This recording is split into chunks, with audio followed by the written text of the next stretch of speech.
하고 오늘은 좀 문학 위주로 가가지고 오늘 한 문학 수업은 수요일반 애들한테 공유하는 식으로 그런 식으로 좀 갈게요. 자, 적용학습 7 작자 미상 용부가. 자, 용부가를 보면은 자 봅시다.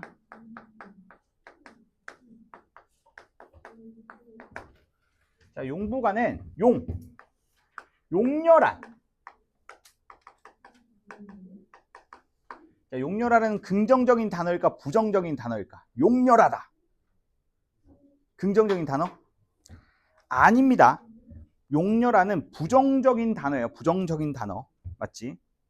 자, 행위 따위가 사람이 변변하지 못하고 졸렬하다라는 뜻이에요. 맞죠? 앞에 적혀 있으니까 그 용렬하다라는 말의 정의는 적을 필요 없고, 자, 용렬하는 부정적인 표현이다 정도만 알아두시면 될 것 같고, 자, 부는 뭐냐면 부는 부인이에요. 부인. 맞지? 자, 이 용렬한 부인에 대한 노래다. 오케이? 그러니까 이 가사는 누군가를 까는 노래죠. 까는 노래. 무슨 말인지 알겠어? 서술 대상, 초점화시킨 대상을 자 비판하는 노래라고 볼 수가 있는데 그 비판의 대상은 맞죠? 용부라고 볼 수가 있어요. 용부. 자, 근데 올해 수능 특강이 상당히 좀 주관적입니다. 이 주관적이라 하면 뭐냐면, 그러니까 제가 해설서를 만들고 이제 이렇게 하면서 조금 그 문학 부분에서는 좀 화가 좀 많이 났는데, 이게 뭐냐면 대부분의 이제 수능 특강에서 다루고 있는 작품들은 제가 이미 학부 때 다 배웠던 것들이에요. 그러니까 대학교 다닐 때 다 한 번씩 접했던 것들이. 그래서 저 당연히 원문 다 있고 원문의 해석본도 있고 다 그런 입장도 있고 이러는데, 근데 이번 수능 특강을 보면은 약간 좀 주관적으로, 맞죠? 표준화된 해석이 아닌 주관적인 해석으로 이제 제시된 부분도 있고요. 그리고 또 원문의 내용도 좀 원문이 아닌 다른 이본을 좀 수록해 놓은 그런 부분도 꽤 있어요. 그래가지고 조금 혼란스럽습니다. 그래가지고 용부가는 원문의 내용과 그리고 수능 특강에서 좀 변형된 부분, 이걸 나눠서 제가 그 해석을 제시할 거예요. 알겠죠? 자, 뭐가 의도된 건지 아닌지는 모르겠는데 좀 화가 납니다. 자, 그래서 이제 용부가에서 첫 번째 이 용부 있잖아요. 용부.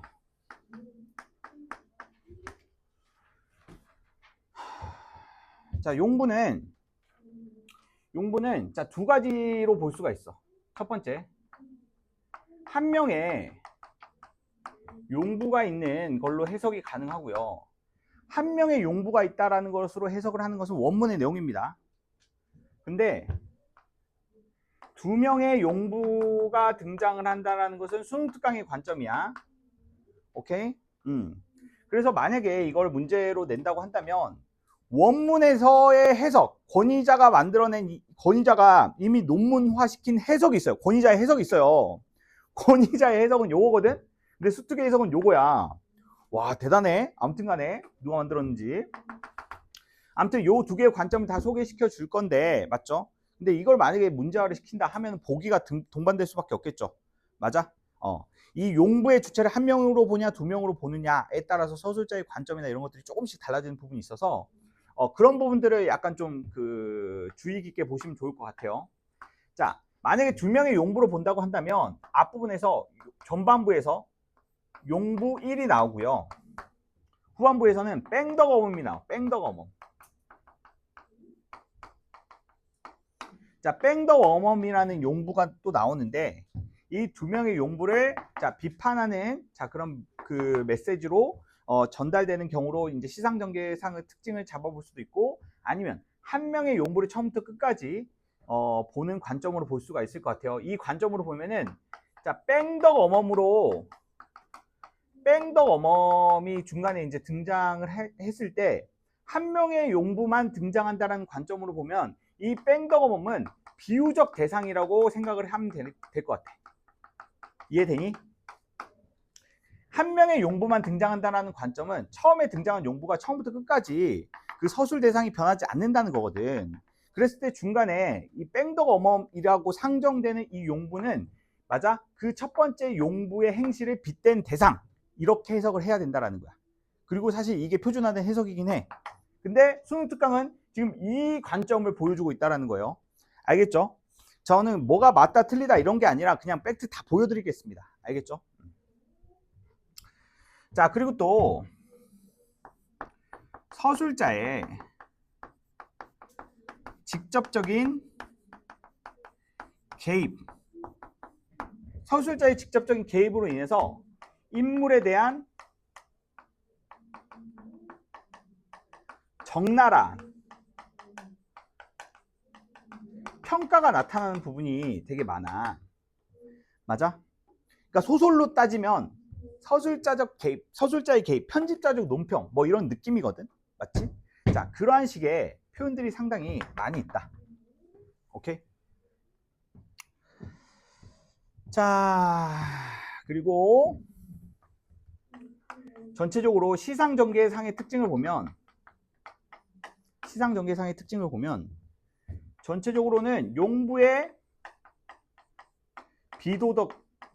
비도덕한 행실을 열거해주고 있어. 자, 비도덕한 행실을 열거해주고만 있어. 누가 봐도 상식적이지 않은 그런 행동들을 열거하는 것만으로도 비판의 의도는 달성이 되는 거야. 독자가 그것을 판단할 수 있기 때문에. 맞지? 여기에 더해서 이제 평가 부분도 있는 거지. 아, 좀 심하다 싶은 부분은 서술자가 이렇게 한마디 한마디씩 이제 평가도 해준다는 거야. 알겠어? 그러니까 객관적 진술과 주관적 진술의 혼합 형식으로 되어 있는 게 바로 이제 용부가의 특징이라고 볼 수가 있는 거야. 알겠어? 자, 그런 것들을 좀 구분해서 보는 게 중요할 것 같아요. 자, 용부가는 용부가 같은 가사의 성격들은 수능에는 나오기 좀 적합하진 않아요. 수능에 나오긴 적합하지 않은데 6평 정도는 나올 수가 있어. 6평 정도는 나올 수가 있고, 작년 6평의 우활가, 맞지? 우활가라는 부정적인 행실을 하고 부정적인 속성을 가지고 있는 인물을 초점화시킨 그 가사가 작년에 최근 6평에 출제된 바가 있기 때문에, 맞죠? 그러한 부분에 있어서 우리가 육구평가원을 겨냥해가지고 정리를 해주는 게 좀 좋을 것 같습니다. 알겠죠? 수능에 나오기는 조금 힘들다. 수능에 나오는 가사들은 조금 더 묵직해야 돼. 알겠어? 단순 비판적 성격만 가지고 있는 것은 수능에 나오지는 못해. 자, 아무튼 봅시다. 렛츠고. 자, 흉보기도 싫다마는 저 부인의 거동 보소. 자, 여기서 보소를 볼게. 보소. 자, 독자에게 말을 건네는 어투라고 볼 수가 있지. 자, 대화체라 볼 수 있니 없니? 이리마, 대화체일까 아닐까? 대화체? 그렇지, 대화체입니다. 대화체. 말을 건네는 어투, 대화체예요. 맞죠? 자, 효과는 뭐 거리감을 가깝게 해주는 효과겠죠. 맞나요? 자, 계속 봅시다. 자, 여기서 부인은 초점화된 대상이야. 맞지? 요즘 초점화라는 표현이 뭐 과도할 정도로 많이 쓰이고 있는데, 특정 대상을 중심으로 시상이 전개되고 있다고 한다면 그 대상이 초점화되고 있다고 볼 수가 있을 것 같아요. 자, 출가한 지 석 달 만에 시집살이 심하다고. 출가는 이제 시집간지란 뜻이야. 맞지? 시집간지 석 달 만에 시집살이 심하다고 친정의 편지에서 시집 중독 허다하다. 그렇지. 막 집안 친정에 편지를 하는 거야. 그래가지고 집안 사람들의 욕, 맞아? 시댁 그 식구들에게 자기가 그 시집 온 시댁 식구들 욕을 그렇게 한다는 거야. 자, 여기서 볼게. 계엄스러운 시어머니, 암특갈사 시아버지, 야유대기 신우기와 엄숙대기 맞동서며, 유약한 아우동서 여욱 같은 씨한연애, 거세도다 남녀노복 들면하며 흥꾸덕에. 자, 지금 열거되고 있는 비판의 대상을 보면 시어머니, 시아버지, 시누이, 맞동서, 아우동서, 씨한연, 그리고 남녀노복. 맞아? 집안 식구들과 노비들 가릴 거 없이 그냥 싹 다 뭐 하고 있는 거야? 싹 다 비방하고 있는 거야. 무슨 말인지 알겠어? 자, 이 편지의 내용 한번 볼게. 편지의 내용은 네 번째 구절에서 몇 번째 구절까지? 그렇지, 9번째 구절까지 편지의 내용이라고 볼 수가 있을 것 같아. 됐니? 자, 근데 포스트잇 1을 봐봐. 포스트잇 1. 자, 여기서 첫 번째 해석의 포인트가 되는 부분들 보면은, 자, 나는 내 주관에 개입시키진 않을 거야. 자, 여기저기 사설이요 구석구석 모함이라 이 구절 있지. 맞아? 이 구절을 보면은 이 구절이 원래 원문에는 이게 뒤에 배치돼 있어. 그러니까 남편이나 믿었더니 십벌지목 되었어라 라는 구절 뒤에 배치돼 있어. 원문은. 맞아? 오리지널 본은. 그래서 여기저기 사설이요 구석구석 모함이라는 부분이 만약에 편지 바깥에 위치되어 있는 구행 뒤에 배치되어 있는 경우로 해석을 하자면 이건 서술자의 평가야. 서술자가 이 용부 행위에 대해서 주관적인 논평을 날리는 부분이라고 해석을 해야 돼. 근데 지금 수특 수록 부분은 의도적인지 아닌지 모르겠어. 어디서 이런 이본을 갖고 와가지고 맞아? 이 수능 기본서에 실어놨는지 난 정말 용감한 것 같아. 이거 이본이야, 이본. 그러니까 오리지널 본이 아니라는 거야. 근데 지금 수특에 수록되어 있는 것은 지금 이게 여기 그 편지 안에 이 내용이 담겨져 있는 것처럼 수록되어 있어. 그러면 해석의 주체가 달라지는 거지. 맞아? 남녀노복들이, 그렇지, 위에 있는 남녀노복들이 여기저기서 사설 뒷담화를 깐다는 거야. 맞아? 여기서 남녀노복들이 뒷담화를 까면서 구석구석 나를 모함한다 라고 표현을 하는 거야. 무슨 말인지 알겠어? 그래가지고 이게 이 8번째 행의 위치가 어디에 배치되어 있느냐에 따라서 해석이 달라진다는 거야. 알겠지? 그 부분 여기서 자세히 적어놨으니까 복습할 때 참고할 수 있도록 해. 뭐 여튼지 간에 이런 상황에서 남편 하나만 믿고 있었는데 남편은 지금 비판의 대상이 아닌 거야. 맞아? 남편은 비판의 대상이 아니지. 됐어?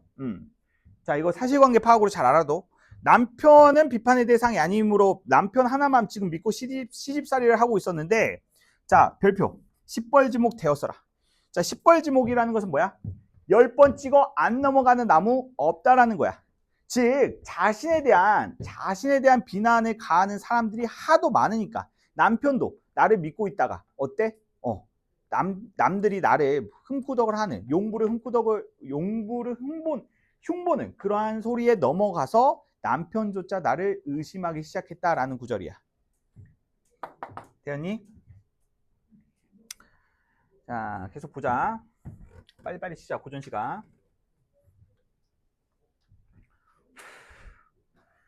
시집살이 못하겠네. 간수병을 기울이다. 자살 시도했다라는 거죠. 맞아?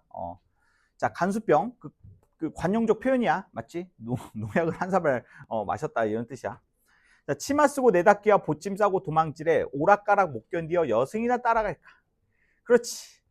자, 여승이나 따라갈까라는 그 구절은 맞아? 시집살이 그만두고 이제 절에 들어갈 생각까지도 했다는 거야. 자, 들구경을 하여 볼까 나물이나 뜯어볼까.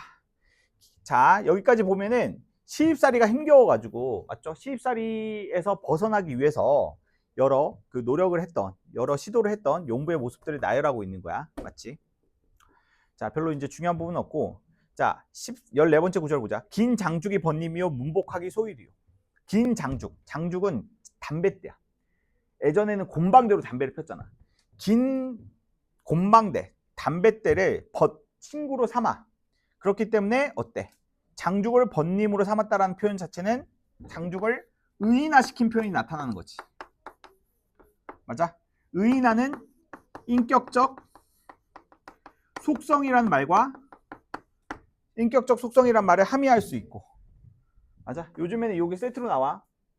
의인화란 말, 인격적 속성 같은 말이야. 긴 장죽을 의인화시켜서 그러니까 담배를 끼고 산다는 거야. 친구처럼. 문복하기 소일이요. 그렇지. 맨날 어때? 점치면서 소일거리를 한다는 거야. 비생산적인 일을 하면서 시간을 보낸다는 거야. 겉으로는 서름이요. 속으로는 딴 생각에. 겉으로는 서럽다고 말하면서 어때? 속으로는 계속 이 시집살이를 이제 벗어날 방법만 생각하고 있다는 거야. 자, 반분대로 이를 삼고 털 뽑기가 세월이요. 그렇지. 자, 시부모가 걱정하면 말대답을 풍덩풍덩. 자, 풍덩풍덩 음상이라는 점 체크해 주시고. 자, 남편이 걱정하면 뒤중글에 만넋수라. 그렇지. 야, 자기 좀 그렇더라도 시댁 식구들 너무 미워하지 마라 하면은 당신이 뭘 알아! 막 이러면서 계속 남편한테 바가지나 긁는다는 거야. 말대꾸를 한다는 거야. 자, 19번째 구절 좀 헷갈리니까 별표 쳐주시고. 들고 나니 초롱꾼의 팔자나 고쳐볼까. 자, 포스트잇 2 확인해 주세요. 알겠죠?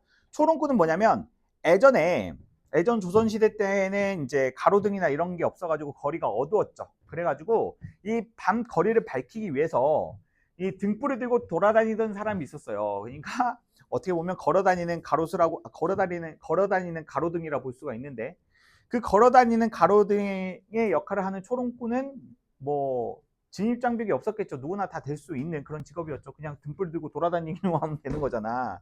맞지? 그런 뜻으로 이제 그 생각을 해보시면 될 것 같아요. 들고 나니 초롱꾼의 팔자나 고쳐볼까? 자, 양반자랑 모두하며 색주가를 하여볼까? 이 부분도 해석에 유의해 주셔야 돼요. 양반자랑 모두하며 자신이 이 양반가에 처음에 시집을 왔을 때 양반가에 시집 왔다고 해가지고 주변에 막 거드름 피고 다니면서 맞죠? 그러면서 자랑할 건 다 해놓고 그래놓고 머릿속으로는 어때? 술집을 차릴 생각을 했다라는 거야. 맞지? 자, 전반적으로 보면은 이 부분하고 15번째 구절하고 연결해 줘야 될 것 같아. 15번째 구절하고 이제 연결해 주면은 겉과 속이 다른 모습을 보여주고 있는 거야. 맞지? 지금 겉과 속이 달라. 둘 다. 겉으로는 어때? 자기 집안의 자랑을 하는 거야. 아, 우리 집안 양반 사대부가 집안이야. 이렇게 자랑하고 다니면서 속으로는 아, 무슨 양반은 얼어주고 양반 술집이나 차려야지. 뭐 이렇게 속으로는 딴 생각을 하고 있다는 거야. 자, 그리고 또 21번 구절도 별표. 자, 여기서 아까 말했던 자, 해석이 두 가지로 나뉘는 지점이야. 자, 뺑더워먼 부분은 두 가지 측면으로 볼 수 있다라는 거야. 알겠어? 자, 팩트만 이제 말해줄게. 한 명의 지금까지 20번째 구절까지 초점의 대상이었던 그 용부가 계속 초점의 대상으로서 유지되고 있다라는 관점으로 보면은 맞지? 이 해석을 이렇게 하는 거야. 남대문 밖에 사는 뺑더거멈의 천성이 자, 이러한 용부와 같을까라는 거거든. 이 뺑더검은 욕심이 많고 탐욕이 많은 인물로서 부정적인 인물의 대명사로 쓰이는 인물이야. 그랬을 때 이 용부의 천성이 진짜 너무나 못돼 먹어가지고 마치 뺑더검의 천성과 같다라는 식의 비유적 어법으로 쓰였을 경우, 그랬을 경우 지금 초점화되고 있는 용부가 계속 이어지고 있다라고 봐야 돼요. 근데 지금 현재 수능 특강의 관점은 뭐다? 이 뺑더검을 두 번째 용부의 대상으로서 비판의 대상으로 상정하고 있다. 그래서 수특의 관점이 2번이니까 일단 2번을 따라가세요. 알겠죠? 뭐 옳은 내용이든 틀린 내용이든 그것은 의미가 없어. 이미 지금 온 수험생이 이 내용을 지금 공유하고 있다라는 거야. 맞지? 뭐 정정 의미가 없어요. 정정하겠어? 욕 더럽게 먹을 건데. 자, 보세요. 종종 있어요. 근데 이런 경우가 종종 있어요. 자, 남대문마 뺑덕 어머니 천성이 그러한가? 배워서 저란가 본데 없이 자랐구나. 여기저기 물음 맞춤. 자, 이런 식의 이런 식의 조금 해석에 유의해야 되는 그런 표현들. 자, 조금 살펴봐 주시길 바랍니다. 알겠죠? 외운다기보다는 몇 번 봐주세요. 자, 여기저기 물음 맞춤 싸움질로 세월이요. 나가면은 말전지요. 들면서 음식 공론. 그렇지. 밖으로 나갔다 하면 맨날 사람들 이간질만 하고 집에 들어오면 맨날 어때? 그 음식 뭐 먹지? 그러니까 맨날 이제 허황된 음식 생각만 하고 그런다는 거예요. 맞죠?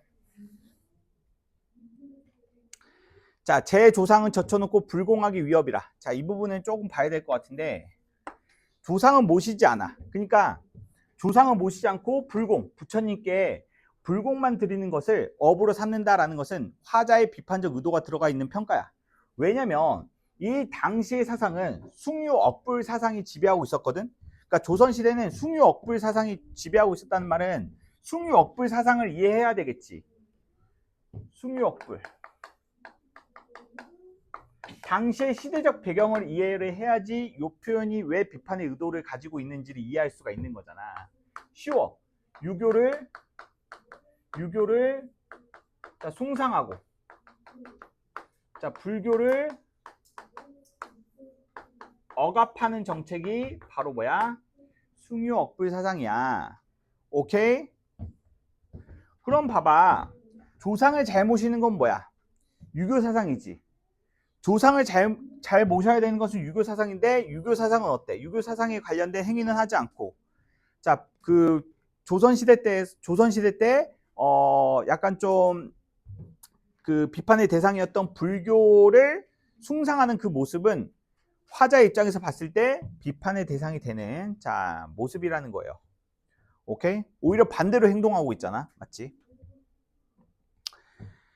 자, 당, 소경, 푸닥거리, 의복까지 다 나가고 이 부분은 자 집안 살림을 거덜내고 있다라는 뜻을 이해하고 있어야 돼요. 이 말은 뭐냐면 당과 무당과 소경을 데려다가 푸닥거리 구술을 한다는 거야. 맞아?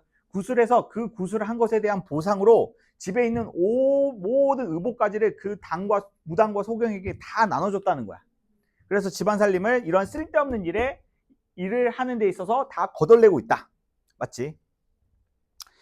자, 그리고 27에서 28은 묶어주신 다음에 묶어주세요. 27에서 28.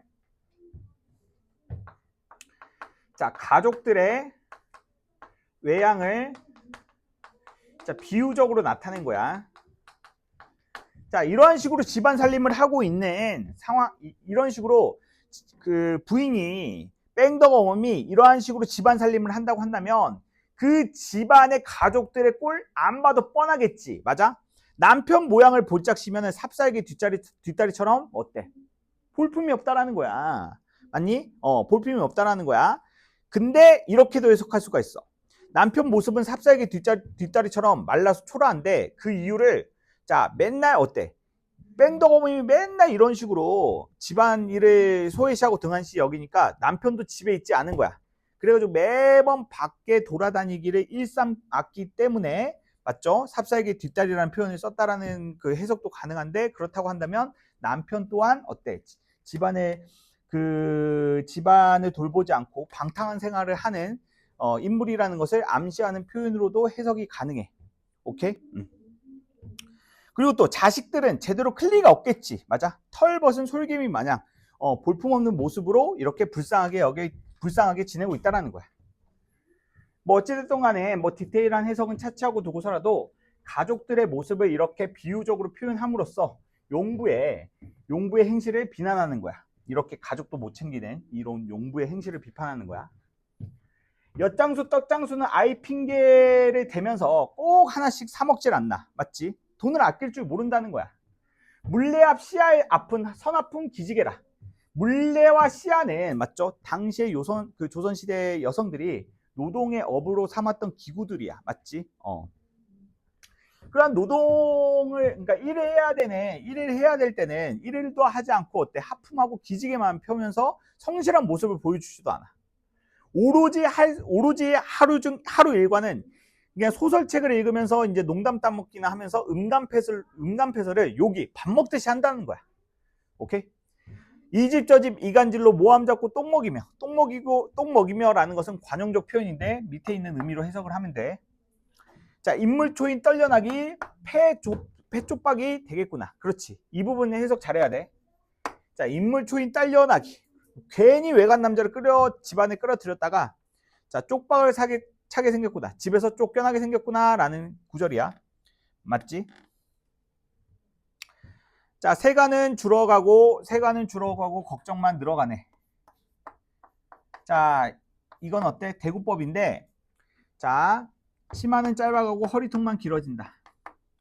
여기서 쓰인 대구법은 어때? 열거로 쓰이고 있어? 대조로 쓰이고 있어? 대조로 쓰이고 있다 이렇게 봐야 돼. 오케이?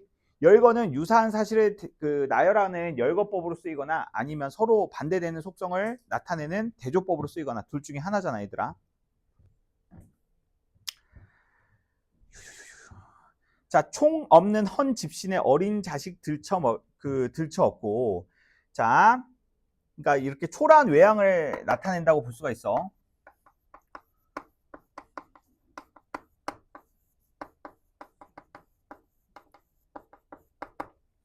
자, 이렇게 초라한 외양, 용부, 뺑덕어멈의 초라한 외양 묘사를 하고 있는 부분이야. 왜 이렇게 가난해지게 되었을까? 위에서 언급했다시피 어때? 방만했잖아. 집안 경영이 방만했어. 방탕했어. 그렇기 때문에 집안 살림이 다 거덜나는 상태야. 그래서 당장 먹고 살 것도 없어. 그래가지고 이런 총 없는 헌 집신의 어린 자식들을 막 들쳐매고 혼인장사 집집마다 음식 추심 일을 삼아. 혼인장사. 그렇지. 자, 이러한 결혼하는 집과 장례 치는 집에 이런 행사가 있는 집에 찾아가가지고 음식 추심이라는 것은 받아온다는 거야. 맞지? 음식 주심을 이를 삼아. 그렇지. 거기에서 이제 음식을 얻어다가 그걸로 이제 끼니를 때운다는 거야. 자, 꾼 양식 거울러라 한번 곱게 하여보자. 자, 이렇게 힘들게 사는 와중에도 아직도 정신을 못 차렸어. 꾼 양식 거울러라. 그 주변에서 꾸어온 양식이 떨어지게 되었으니 한번 곱게 하여보자. 그렇지. 어차피 양식이 주변으로부터 빌려온 양식이 얼마 남지 않았기 때문에 이 얼마 남지 않은 양식으로 그냥 어때? 파티나 한번 하여보자 라고 하면서 그나마 얼마 남지 않은 양식도 어때? 그냥 한 번에 일종의 그런 거죠. 한 번에 낭비해버리는, 맞죠? 뺑덕어멈에 여전히 정신을 차리지 못하는 모습. 자, 이 부분에서는 여기 형광펜 쳐주세요. 용부의 입장으로 서술한 부분이야. 맞지? 그러니까 용부의 입장에서는 어차피 꼬온 양식이 얼마 남지 않았으니 그냥 이것을 다 탕진해버리자 라는 마인드로 친구들 불러가지고 남은 양식들을 다 탕진해버렸다는 거야. 자, 아이 싸움 어른 싸움 가리지도 않고 가부지제 매맞히고. 이 말은 뭐냐면 가부지제, 자신이 저지른 잘못에 대해서 남편이 이제 욕먹고 처벌받게 한다는 거야. 맞아? 그러니까 자기가 돌아다니면서 똥은 다 싸놓고 남편이 이제 똥을 치우게 했다는 거예요. 맞죠? 공연히 성을 내어 무죄한 자식치기. 그렇지. 괜히 자식들을, 맞아? 힘들고 연약하고 어린 자식들을 그냥 아무런 이유 없이 때리질 않나. 자, 씨앗을 나무주고 중매합이 원망이라. 씨앗. 자, 이 가사에서 반복적으로 씨앗이라는 표현이 나오는데 씨앗은 남편의 첩이에요. 첩. 알겠어? 그러니까 용부의 입장에서는 부정적인 대상이겠지. 용부 입장에서는 어때? 용부 입장에서는 질투의 대상이겠지. 맞지? 남편의 이제 첩이니까. 자, 여기서 해석 잘해야 돼요. 씨앗을 남을 주고라는 것은, 그러니까 남편의 첩에 대한 비방 얼마나 심했겠어. 지금 안 그래도 인성이 되바라진 그런 뺑덕어멈들의 모습을 보았을 때 이 뺑덕어멈과 같이 살고 있는 남편의 첩은 이 뺑덕어멈의 행실과 이런 것들에 견디지 못하고 이미 도망가 버렸다는 거야. 그래서 씨앗을 나무주고라는 것은 남편의 첩을 쫓아버리고 라는 말이야. 그리고 중매아비를 원망이라 라는 것은 뭐냐면 중매아비, 첩을 중매했던 중매쟁이를 원망한다라는 거야. 맞아? 첩을 중매했던 중매아비는 무슨 죄가 있어? 아무런 죄가 없지. 얘가 중매아비가 원해서 남편에게 첩을 이제 구해다 줬겠어? 남편이 원해서 이제 첩을 구해다 줬겠지. 맞아? 자, 며느리를 쫓았으니 또 아들은 호렙이요. 자, 씨앗과 며느리는 다른 표현이지. 다른 대상이야. 자, 그리고 아들의 며느리도 쫓아버렸어. 그래가지고 아들은 호렙이가 된 거야. 맞지? 돌싱이 됐어. 돌싱.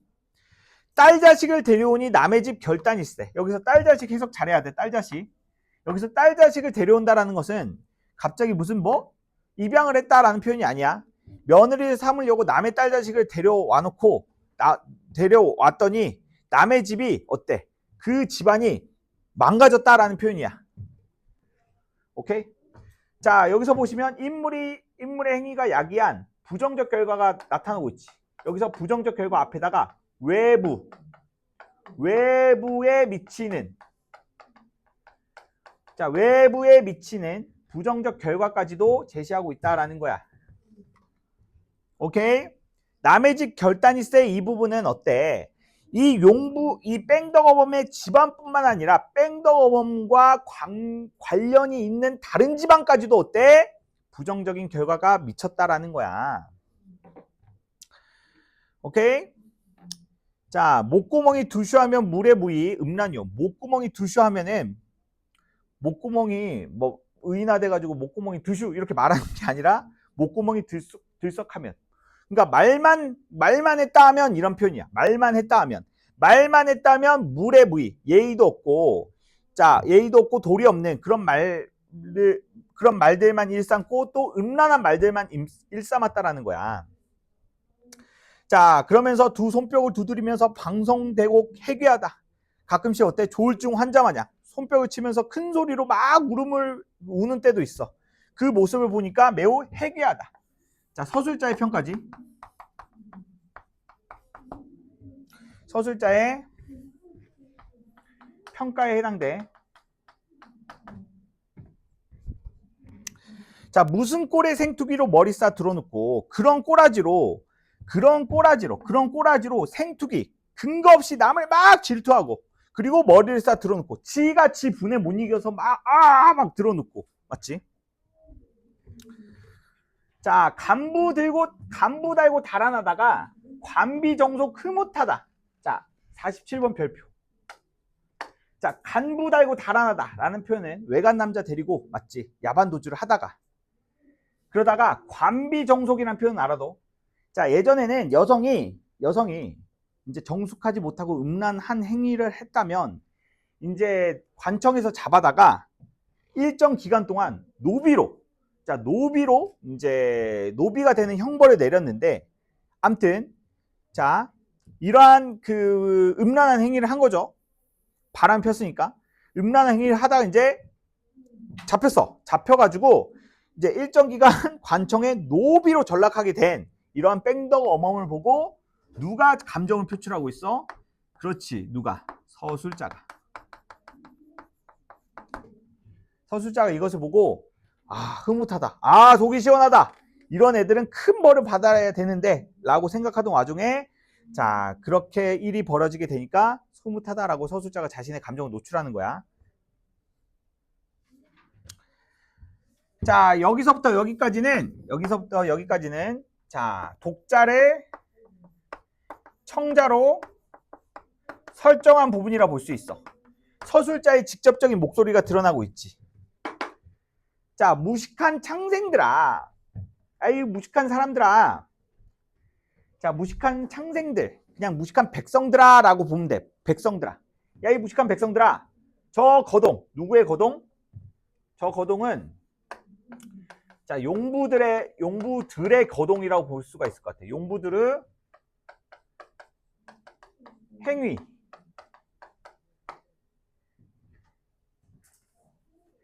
자, 위에서 언급된 용부 1과 그리고 뺑덕 어멈의 행위를 말하는 거야. 저 거동을 자세히 보소. 자, 잘못된 줄 알았으면은 고칠 개자에 힘을 쓰고, 잘못된 줄 알았으면 고치는 것에 힘을 쓰고, 옳은 줄로 알량이면 옳은 줄로 알았다고 한다면 행하기를 위주로 해라라는 건데, 자, 여기서는 어때? 훈계적 경세적 태도가 나타나지. 이 글의 주제의식이 제시되고 있어. 이 글의 주제의식은 바로 뭐야? 반면교사야. 반면교사. 부정적인 행위를 일삼는 인물을 초점화시키고 그 행위를 나열함으로써 그 인물을 통해 가지고 반면교사로 삼으라는 거야. 반면교사. 반면교사는 뭐야? 반면교사. 무슨 뜻이야? 그렇지. 바람직하지 않은 것들을 보여주는 대표적 예시가 되는 대상으로서 그것을 하지 말라 라는 것을 강조하기 위해서 설정된 대상이 반면교사잖아. 맞지? 어떠한 것을 보고 본받아라 라는 것이 아닌 이러한 행위들을 하지 말아라 라는 것을 보여주는 대표적 예시로서 설정된 대상이 반면교사지. 맞아? 자, 아무리 용렬하나 그름 옳음 모를 손가, 아무리 어리석다고 하더라도 잘못된 것과 잘된 것을 구분하지 못하겠느냐라는 서리적 물음을 통해 가지고 자신의 말하고자 하는 바를 강조하면서 마무리해주고 있죠. 자, this is 용부가 말씀드렸지만 6평 정도 조금 출제 가능성이 있다. 오케이. 자, 보면은 중간중간에 우리가 미리 보지 않으면 조금 해석을 하는 데 있어서 좀 헷갈리는 부분들이 몇 군데 있어요. 알겠죠? 제가 별표 친 구절 위주로만 좀 반복적으로 좀 봐주시면 좋을 것 같아요. 오케이. 자, 넘어가.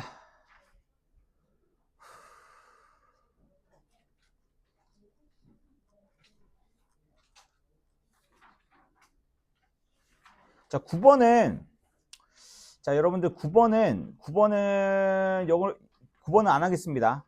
9번 안 해요. 작자미상 나물 캐는 노래. 이거 뭐야? 이거 뭐야? 민요야, 민요. 알겠어? 민요. 민요 안 나오니까 민요 안 나오는데 민요 안 나오는데 이거는 그래도 공부를 해놔. 알겠지? 자, 그리고 뒤에 있는 사설시조도 안 할 거야. 알겠어? 사설시조도 안 할 거니까 그러니까 9는 안 할 거야. 9는 안 할 거고 너희들이 그냥 한 번쯤 봐. 알겠어? 그냥 한 번 보고 넘어가. 동유가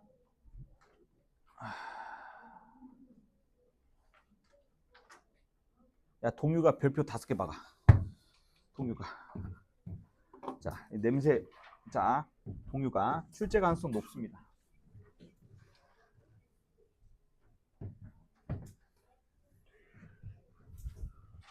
색깔이 막 진하진 않거든요. 색깔이 진하진 않아요. 아까 전에 말했듯이 뭐 북청가나 이런 것처럼 뭐 아이덴티티가 확실한 작품은 아니에요.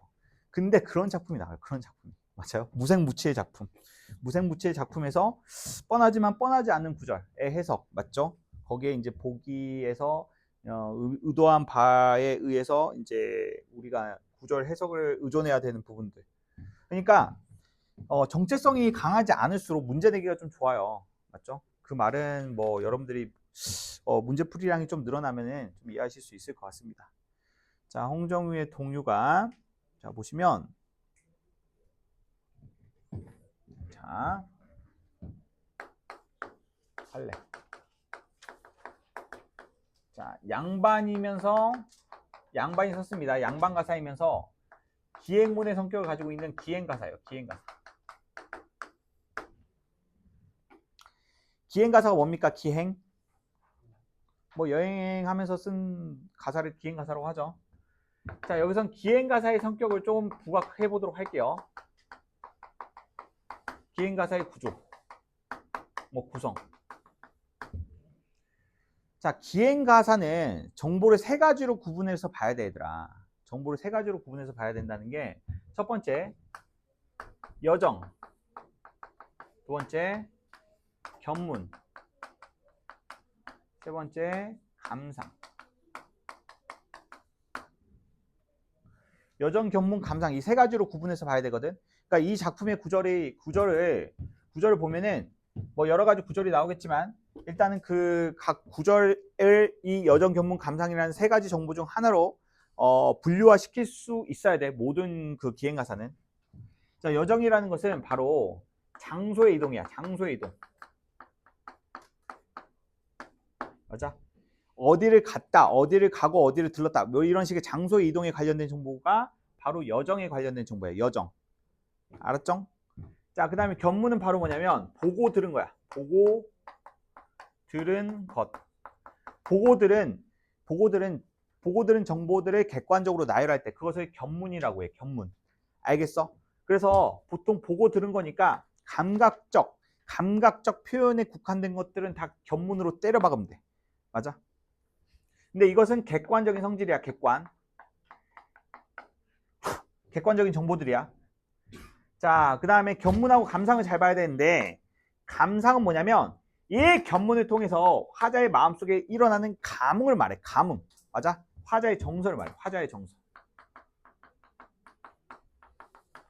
이거는 그래서 주관적인 정보일 수밖에 없지. 됐니? 그래서 여정, 견문, 감상. 자, 요거를 잘 구분할 수 있으면 좋아. 그리고 이 작품은 굳이 아이덴티티를 따지자면 하나 하나 정리할 수는 있긴 한데 흰색으로 다 하자. 배그민족. 자, 여기에 굳이 아이덴티티를 더하자면 여기에 이 작품은 소소한 일상에 관련된 서술도 좀 들어가 있어. 오케이?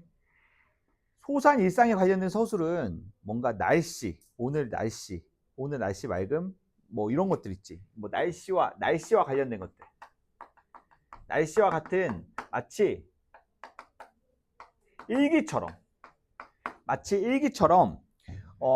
그 날의 날씨와 같은 정보들, 이런 소소한 일상까지도 공유를 해주는 자, 이러한 그 세심한 서술이 나타난다는 게 좀 특징이라고 볼 수가 있을 것 같아. 오케이? 이거 말고는 뭐 뻔합니다. 자, 그리고 그 다음에 세 번째, 아까 전에 말했듯이 유산가로서 성격이 나타나고 있어. 아까 전에 유산가, 대충 유산가가 뭔지만 언급해주고 유산가의 특징은 언급을 안 해줬지. 근데 사실 북청가는 유산가의 성격을 갖고 있지만 전형적인 유산가의 모습을 보여주진 않아서 유산가를 언급만 하고 넘어갔거든. 근데 이 작품은 전형적인 유산가의 특징을 가지고 있어. 이 유산가는 뭐냐면, 맞아,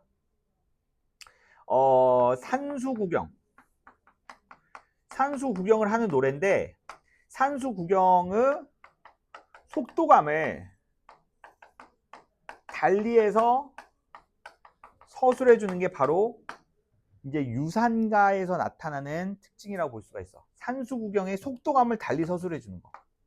그러니까 완급 조절을 한다는 거거든. 완급 조절을 한다라는 거거든. 그러니까 보통의 유산가들이 보통 그 속도, 그 서술 속도가 빠른 부분과 느린 부분이 있어. 맞지? 그러니까 그 자기가 이제 어떠한 산을 구경하면서 어떤 부분에 대해서 크게 감흥이 받은 부분도 있을 것이고 어떤 부분은 그냥 지나치기만 한 것도 있을 거란 말이야. 맞지? 그래서 서술 속도가 일정하지가 않아. 맞아? 자기가 중요하다고, 자기가 아름답다고 생각하고 주관적으로 그 약간 좀 아름다움을 크게 느끼는 부분에 대해서 뭐 자세하게 서술하고 그러겠지. 맞지? 그래가지고 자, 여기서는 속도감이 느린 부분에 대해서는, 맞죠? 속도감이 느린 부분에 있어서는 그 부분에 대한 감흥과 그 부분에 대한 이제 감흥이 자세하게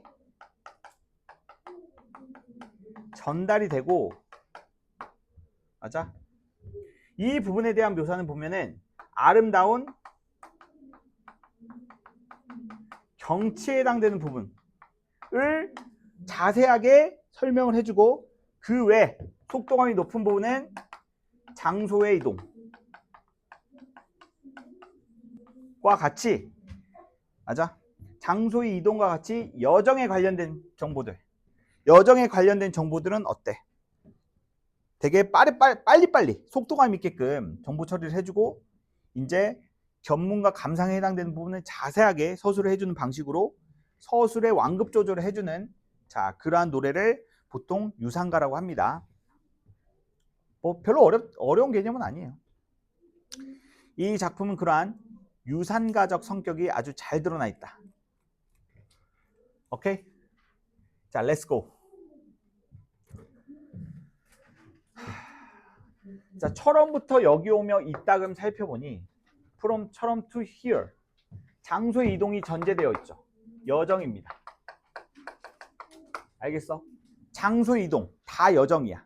알겠어? 근데 여정에서 함정에 빠지면 안 되는 게 바로 뭐냐면 실제로 이동을 해야 돼. 실제로 그 장소를 발로 밟아야지 여정이 되는 거야. 알겠지? 자, 산수는 첩첩하고 인간은 드문데 이건 뭐야? 견문이야, 견문.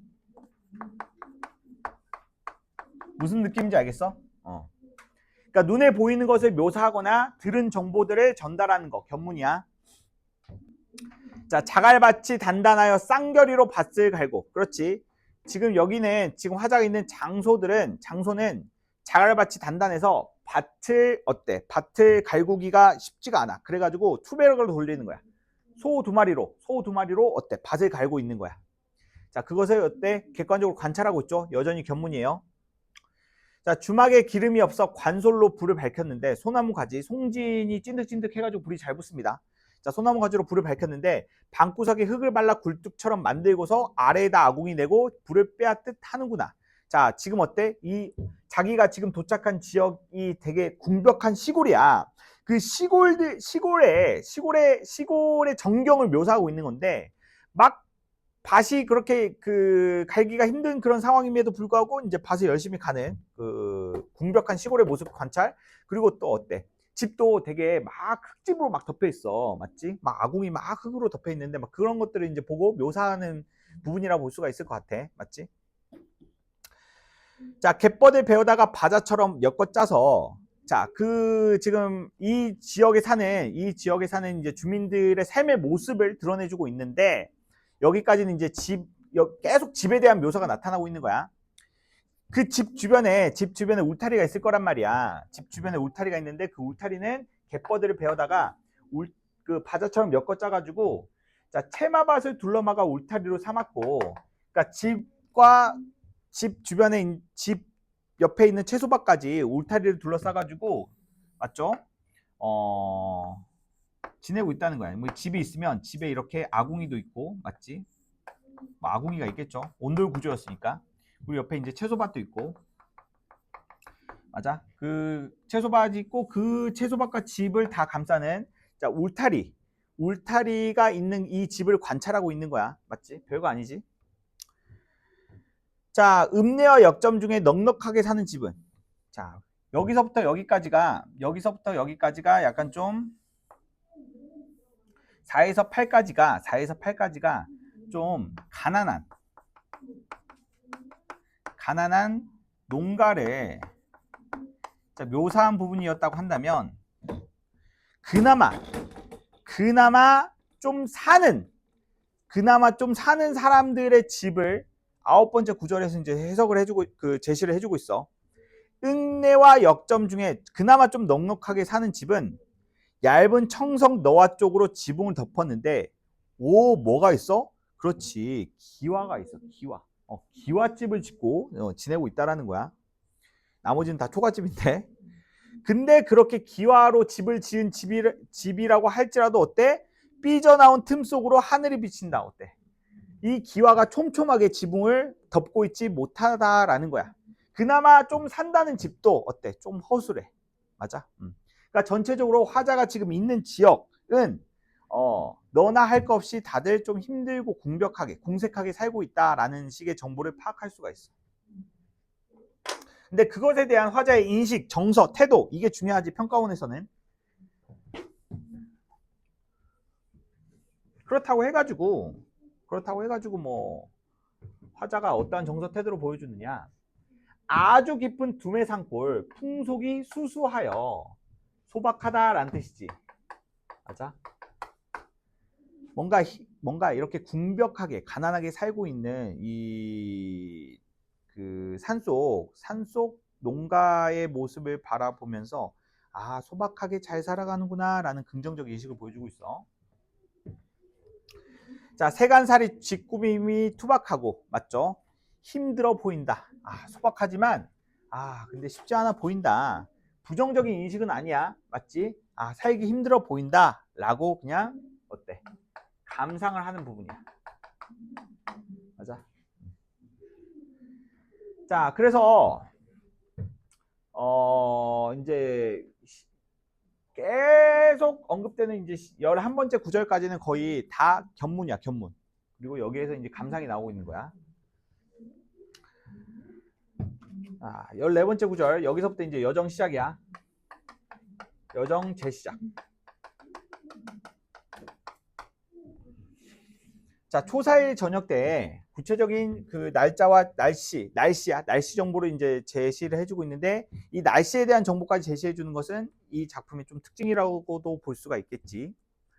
자, 일제히 출발해요. 장호곡에 넘어갈 때 장소의 이동이니까 여정이야, 여정. 오케이. 자, 길은 굽이지고 돌사다리 섬하여서 언덕이 가팔라서 본이 비탈이란데 매우 가파른 비탈길이라는데 한 고개 넘어서니 또 한 고개가 높구나. 자, 지금 장호고개를 넘어가고 있는 그런 상황들을 제시해주고 있어. 그 가운데 큰 냇가가 있고 수십 여간의 다리가 놓였는데, 자, 지금 고개와 고개를 계속 넘어서고 있는 상황이야.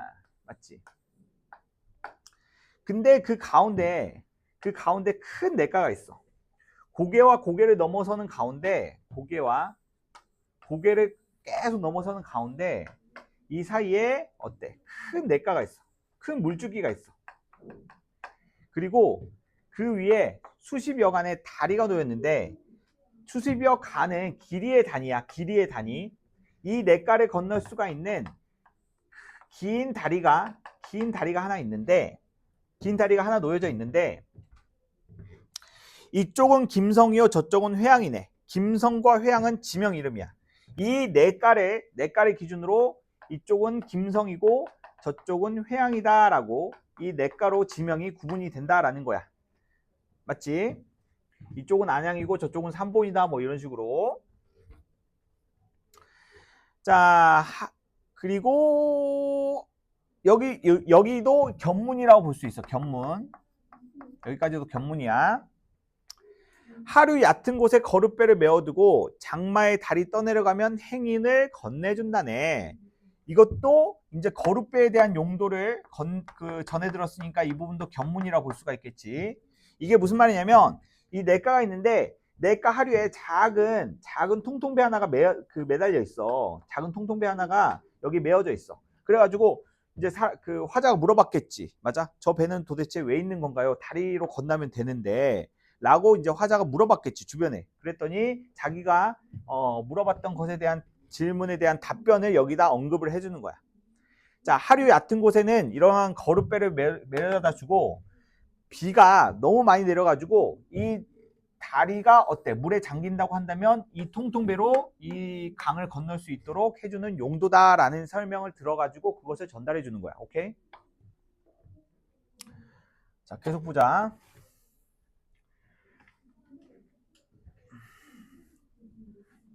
자, 여기서 이제 산수유람을 시작하는 거야. 산수유람. 산수유람을 시작하고 있는 부분. 자, 큰 폭포 맞은편의 바위에 늘어 앉아서, 자, 지금 화자는 바위에 앉아서 폭포를 바라보고 있는 중. 오케이? 자, 삼천척 떨어지는 물 건너다 바라다 보니, 자, 원근감이 느껴지는 표현이지. 맞아?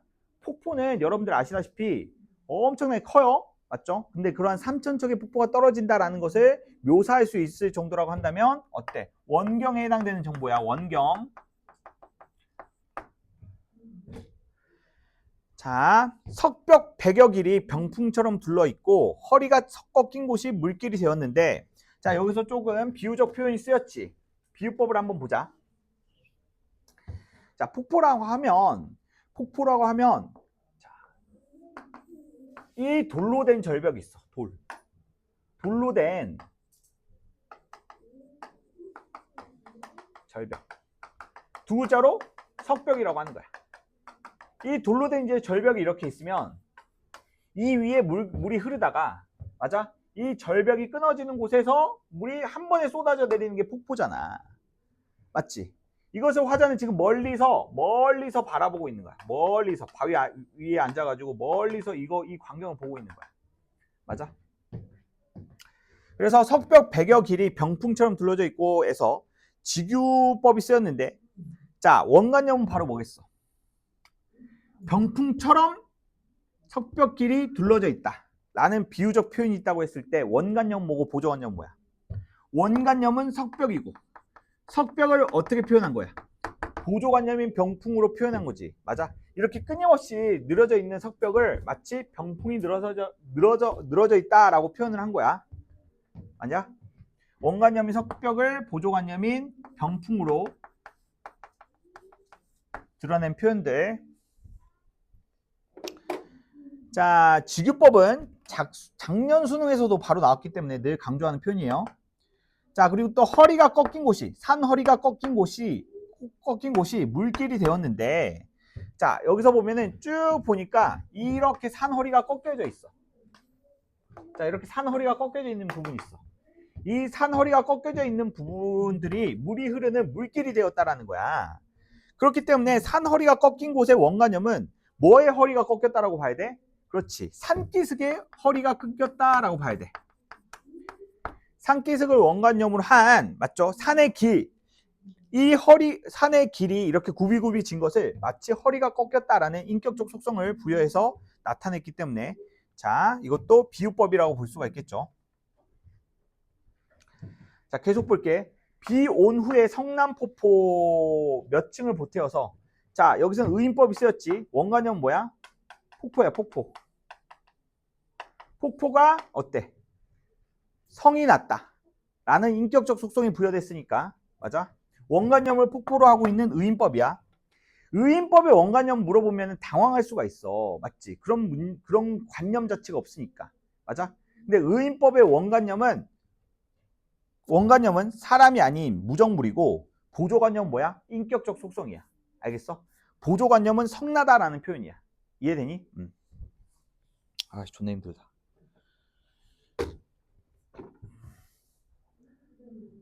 자, 흰 비단을 들이우고 옥기둥을 세운 듯이, 자, 흰 비단과 옥기둥 둘 다 은유법인데 원관념은 뭘까? 무엇을 보고 흰 비단을 들이우고 옥기둥을 세운 것 같다라고 표현했을까? 자, 지금 문맥상 언급되는 대상이 없잖아. 석벽이겠어? 아니면 폭포겠어? 폭포겠지, 폭포. 자, 폭포. 폭포를 흰 비단과 옥기둥으로 비유해서 드러내고 있어. 맞지?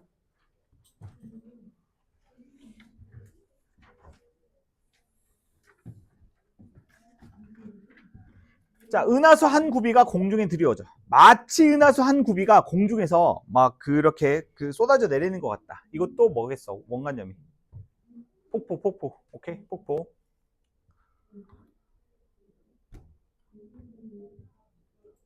바위 및 깊은 연못에 담아 부어 찢을 때 안개가 피어오르면서 흰 눈이 날리니, 자 봐봐. 화자는 여전히 여기 바위에 앉아가지고 멀리서 지금 관찰하고 있는 거야. 지금 속도감이 엄청 느리지? 맞지? 지금 이거 폭포 바라보면서 몇 줄을 지금 소비한 거야. 맞아? 속도감이 느린 거야. 자, 지금 이렇게 폭포가 이렇게 쏟아져 내리면서 폭포 밑에 뭐가 생겨? 필연적으로. 폭포 밑에선 연못이 생겨. 맞아? 폭포가 여기서 낙차가 만들어내는 물의 위치 에너지가 밑에 있는 돌을 엄청나게 깎으면서 깊은 연못을 만들잖아. 그래서 폭포 밑에선 항상 연못이 생기는데, 근데 이 연못이 생기면서 물이 가득 차 있겠지. 물이 가득 차 있으면서 물이 막 이 폭포가 막 떨어지면서 뭐가 이제 솟아오르겠어. 물안개가 막 솟아오르겠지. 물안개. 그 물안개가 솟아오르는 것을 바로 흰 눈이라고 표현을 했어. 맞지? 그러니까 여기서 흰 눈은 무엇을 의미하겠어? 폭포의 물. 뭐라고 해? 포말? 그냥 폭포. 포수. 폭포수가 튀는 걸. 폭포수가 막 튀는 것을, 자, 흰 눈으로 이제 비유해서 나타낸 거야. 맞지? 자, 금강산 폭포 중에 제일 장관 여기로다. 자, 로다도 무슨 어미? 감탄형 종결어미. 이렇게 보면 될 것 같아. 그러니까 영탄법이겠지. 영탄법. 강조되고 있는 정서는 뭐 뻔하지. 경치에 대한 감탄. 오케이? 자, 폭포 구경 오지게 했어. 아, 좋은 폭포였다. 한참을 구경하고 금강문에 도로 내려왔어. 금강문에 도로 내려왔으니까 어때? 여정이지, 여정. 자, 남녀 타고. 남녀는 꼭 알아둬야 되는 단어. 좀 어느 정도 신분이 되는 사람들이 타는 가마를 남녀라고 해요. 자, 남녀를 타고 절에 와서 점심을 먹은 후에, 자, 만물 쪽 가는 길에 온정을 지난다길래 극락곡에 넘어서서 오리남집 가니 주막집 바로 곁에 우물집을 지었길래 우물집을 구경하러 갔다는 거야. 자, 여기서 여정을 한번 정리해보자. 지금 금강산에서 중학집 가는 곳에 중학집을 가는 여정 속에서 몇 군데를 들렀어? 어디 들렀어?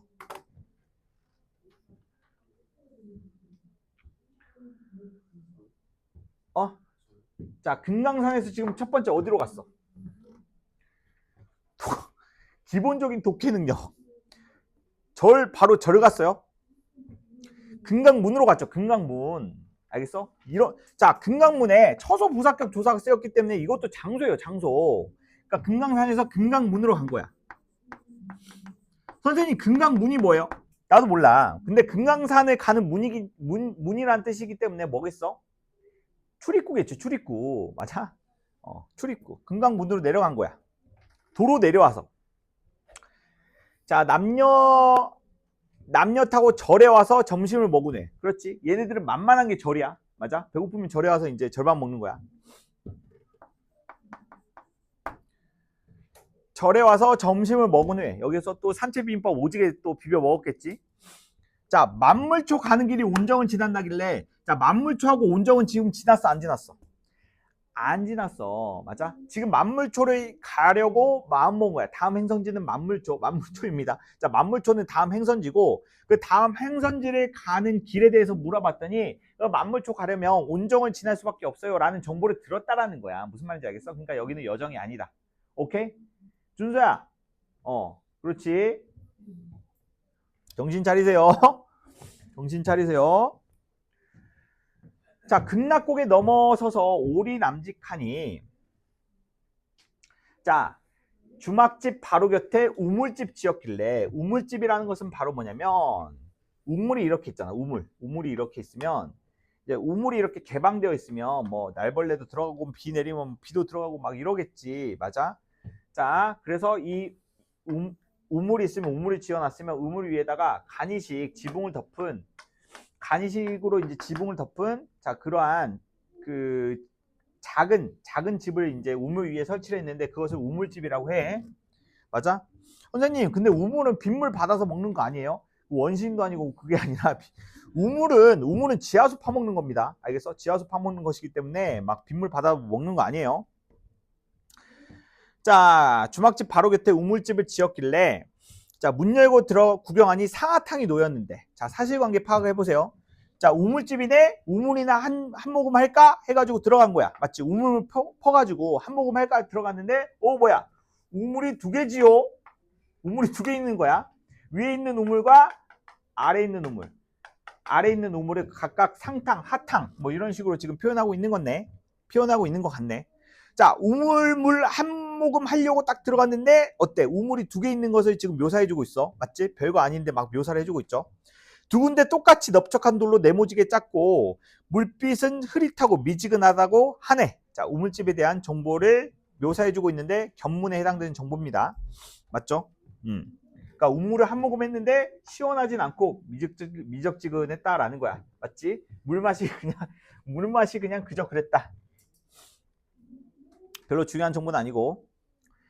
자, 보슬비가 계속해서 내려서 주막에서 머물고, 맞지? 비가 내리면 좀 이동하기 힘들죠? 그래서 주막에서 좀 존버하다가 21일 후에, 자, 21일에 자, 아침밥을 먹고 날 흐리고 안개 덮였는데 그날 아침은 날 흐리고 안개가 덮여 있었어.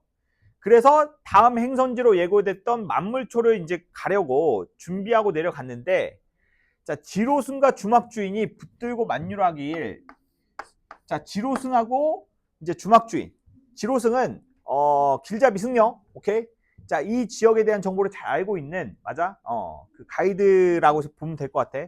그리고 자기가 머물렀던 주막의 주인이, 자, 우리 일행을 붙들고 만류를 하는 거야. 가지 마세요. 아, 왜요? 이랬더니 만물초 가는 길이 왕복 70리요.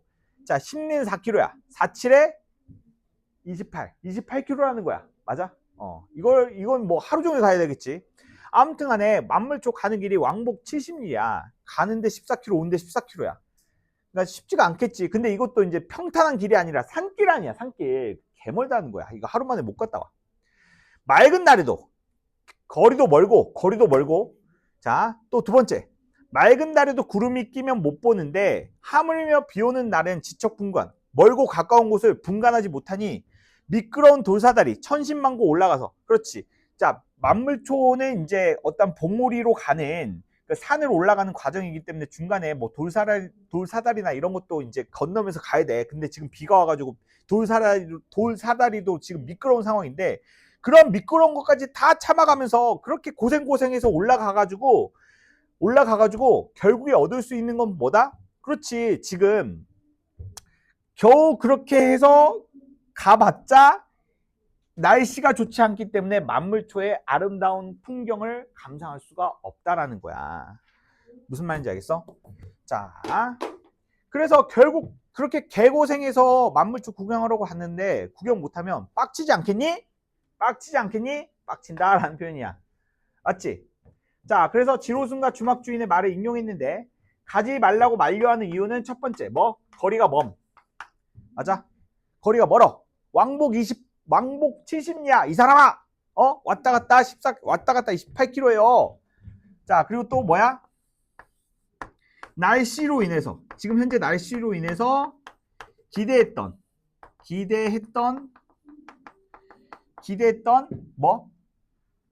기대했던 풍경을 감상할 수가 없을 것이다 라고 말하는 거야. 맞아?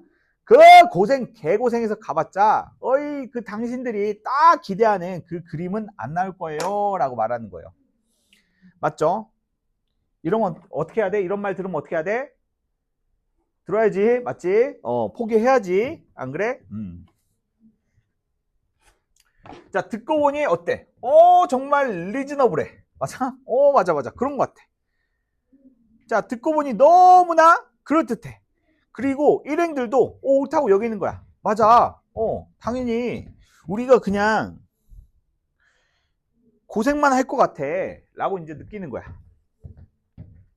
그래서 복례산에 다시 올 약속을 만물초에 담겨두고, 자, 복례산, 여름에 금강산을 이르는 말에 복례산이라고 해. 금강산은 계절마다 이 아름다움이 다르다고 해서 봄, 여름, 가을, 겨울 금강산을 부르는 명칭이 다른데, 이 복례산이라는 이 작품이 이제 출제가 되면 복례산은 어때? 여기에 이제 별표, 이렇게 이제 별표 표시 있고 밑에 뭐 여름에 금강산을 이르는 말 이렇게 적혀져 있을 거야.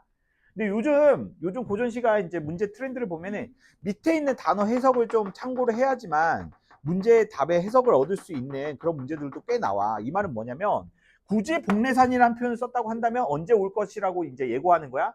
여름에 올 것이라고 예고하는 거야. 무슨 말인지 알겠어? 여름에 올 것을 예고하는 거야. 오케이? 여름에 금강산을 이르는 표현을 굳이 사용했다는 것은 다음 여름이 되면 다시 오겠다. 뭐 이런 표현을 말하는 거야. 예고야, 예고. 여름에 올 것을 예고. 이 여름에 금강산에 다시 올 것을 다시 오겠다는 약속을 이 만물초에 남겨두고 조심해야 돼. 지금 만물초 갔어 안 갔어? 갔어 안 갔어? 안 갔어. 여정 아님. 만물초에 안 간 거야. 왜 안 간 거야? 지로순과 주막 주인이 만류했다고. 개멀어요. 그리고 가봤자 뭐 볼 거 없어요. 가지 마세요. 그래서 어디로 갔다? 만물초에 가지 않고 어디로 갔다? 행장을 다시 차려 총석으로 향할 때, 그렇죠, 계획을 변경했습니다. 금강 내외산은 이곳에서 작별하니 12,000 봉우리가 눈앞에서 또렷하다. 이 말은 뭐냐면, 이제는 어때? 총석 쪽으로 향한다라는 것은, 총석은 이제 금강산 여정을 마치고 다음 플레이스로 간다는 거예요.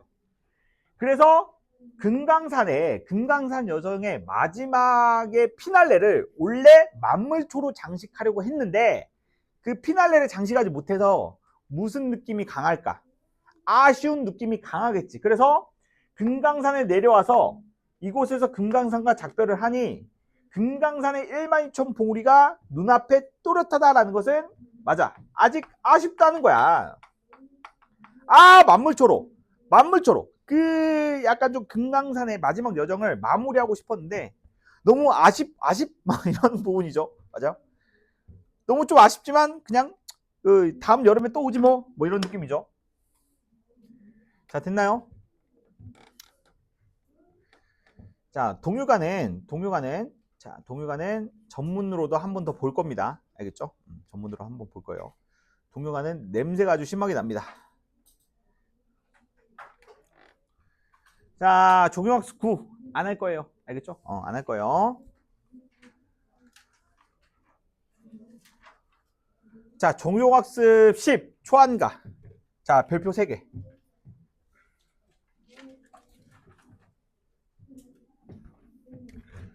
자, 이거는 복불복이야. 얘들아, 초안가는 복불복이거든. 초안가는 그 예전에 그 초한승부 있지. 초한승부. 그러니까 초나라하고 한나라하고 맞붙어가지고, 맞지? 결국 초나라하고 한나라하고 맞붙어가지고 누가 이겼어? 누가 이겼을까? 하나. 확률은 2분의 1이야. 초나라? 한나라? 사실 몰라도 상관없어요. 중국의 역사니까. 맞죠? 우리 뭐 한국의 역사만 잘 알고 있으면 되죠. 맞아요? 근데 세계사 선택하는 친구가 있다고 한다면 반성해야 돼요. 자, 한나라가 이겼습니다. 한나라. 맞아. 한나라가 이제 초나라를 이기고 그 중국의 역사를 이어가게 되었는데, 자, 여튼지 간에 자 보세요.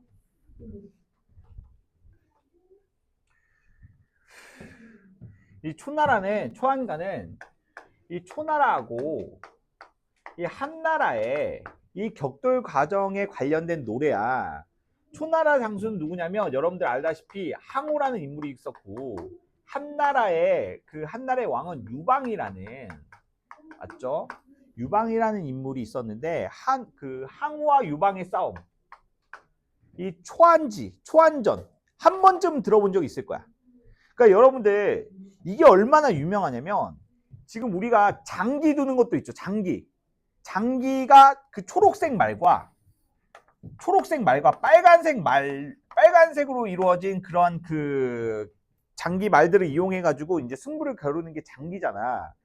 이 초록색 말이 초나라를 의미하는 표현이고요. 빨간색 말이 한나라를 의미하는 표현이에요. 맞죠? 뭐 여튼지 간에 초나라하고 한나라가 이제 박빙을 싸다. 사실 박빙은 아니었죠. 한나라가 압살했습니다. 알겠어요? 거의 사냥했어요. 자, 초나라 장수인 항우는 거의 삼국지로 따지면 여포급 엄청난 무력을 자랑했던 장수입니다.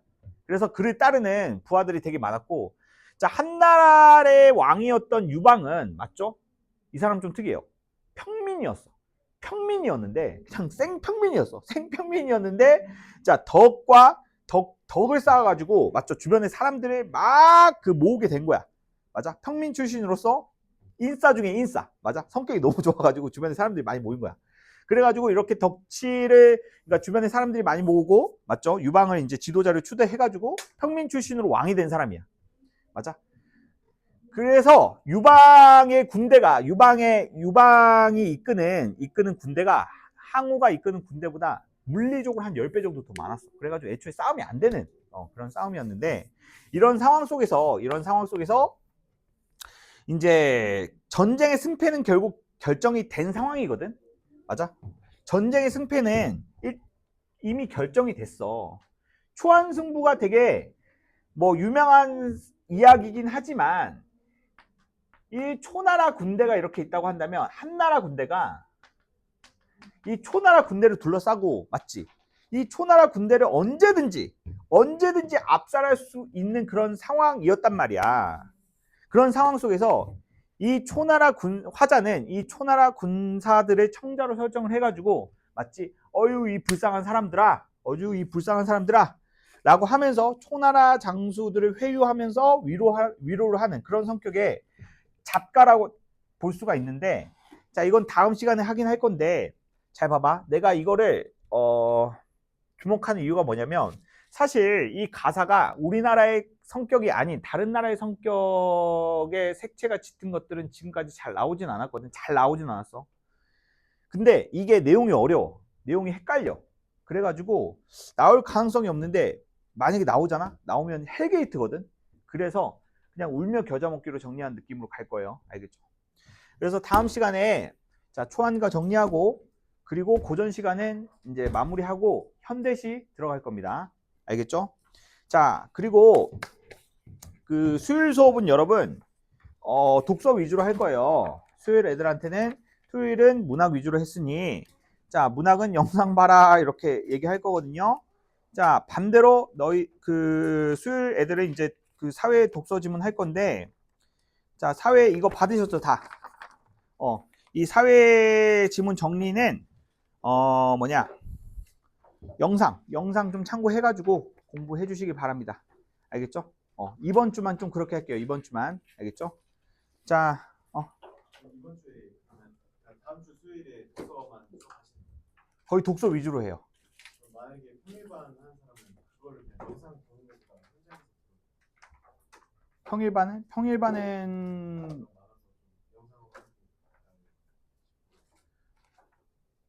뭔 말이에요? 어차피 영상으로 독서 수업하는 거 들어야 되면 수요일에 나오는 사람은 현장에서